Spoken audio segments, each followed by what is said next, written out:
Now, onto the King, and despite recent attempts at reconnection with the Sussexes, the rift seems to have deepened over some of those allegations made in Endgame. Look, we understand the King is taking a cautious approach moving forward. Is that right? Yes, I mean, we know from reports within the royal family that the king is keen on some sort of reconciliation. This is a man in his mid-70s. He only has 2 children. He's obviously, nearing the end of his life, or at the point where you start to reflect on things.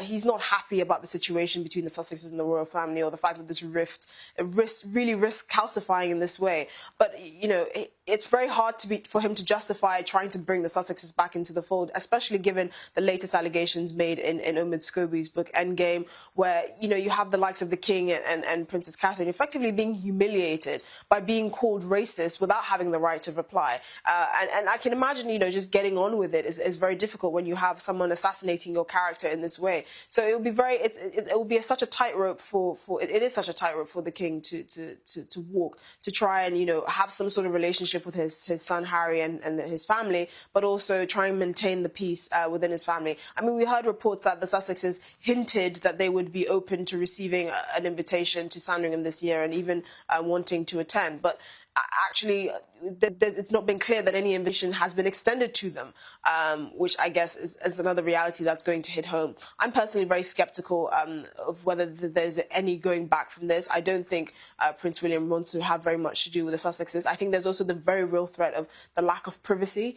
We can't trust that there's not going to be some sort of Netflix camera in the corner, or some hidden microphone for all the Sussexes complaining about a lack of privacy, and even Prince Harry's recent case where he was awarded over £100,000 in a phone hacking scandal. It's very likely that other members of the royal family have faced a similar ordeal, and for one of your own, for someone within your own circle to effectively be doing the same thing that he's accused others of doing, by publishing memoirs and going to Netflix and publishing secrets of the family in such a tawdry and uncouth manner.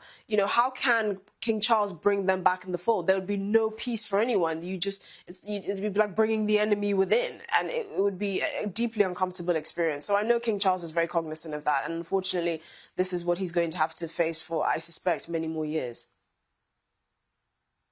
And lastly, there have been extra invitations sent for Christmas at Sandringham, but not the ones that you might expect. Esther, who's coming?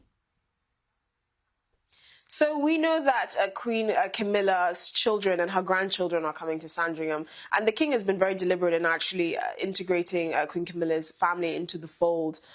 We know that her grandkids played a prominent role in the king's coronation earlier this year.